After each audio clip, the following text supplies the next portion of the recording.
হঠাৎ বিক্ৰী বাঢ়িছে আইফোনৰ আচৰিত বিক্ৰেতা আচৰিত কোম্পানীৰ বিষয়া অসমৰে কেইটামান বিশেষ অঞ্চলত হুৰাহুৰে বিক্ৰী হৈছে ২৬ৰ পৰা ৩০,০০০ টকীয়া আইফোন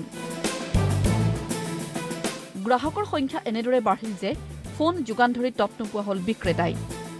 সেল হঠাৎ বহুত বাঢ়ি গ'ল আগতে যেনেকৈ আমি মাহত ১ পিচ বা ২ পিচকৈ বিক্ৰী কৰিছিলোঁ কিন্তু হঠাৎ মানে বহুত বিক্ৰী হোৱা হ'ল আমি মাল আনিয়ে তত পোৱা নাই মঙলদৈ আৰু খাৰুপেটিয়াত বিগত ৩ দিনত অভাৱনীয় হাৰত বৃদ্ধি হ'ল আইফোন 6ৰ বিক্ৰী ইণ্ডিয়া ৰেকৰ্ড আছে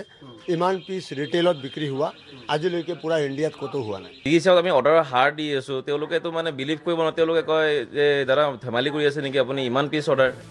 এটা বিশেষ সম্প্ৰদায়ৰ লোকে ক্ৰয় কৰিছে এই ফোন আনকি এজন লোকে ৪-৫টাকৈ ক্ৰয় কৰিছে আইফোন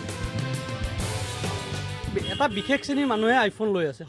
যেনেকৈ আমি জেনেৰেলি আমাৰ কাষ্টমাৰে তেনেকৈ কোনো কাষ্টমাৰ আইফোন বিচাৰে এক বিশেষ শ্ৰেণীৰ মানুহে আইফোন বিচাৰি আহি আছে আইফোন নিবে এমনি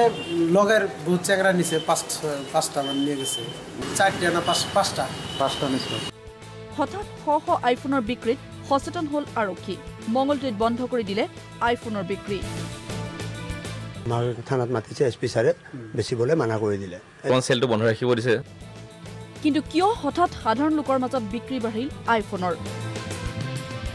সেইখিনি হ'ল আপোনাৰ কিবা মানিয়ন কিবা মোবাইল নে কিবা MOM কিবা এটা ছফ্টৱেৰ আহিছে এপ্লিকেশ্যন এটা আহিছে তো সেইটোৰ জৰিয়তে মানে আদান প্ৰদান চলি আছে পইচা কিবা তো সেইটোৰ কাৰণে চেলটো বাঢ়িছে বুলি গম পাইছোঁ প্ৰয়োজন আছে আৰক্ষীৰ তদন্তৰ হয়তো পোহৰলৈ আহিব টকাৰ খনিৰ উৎস আইফোন কিনাৰ ৰহস্য মঙলদৈৰ পৰা গগন চন্দ্ৰ চহৰীয়া প্ৰতিদিন টাইম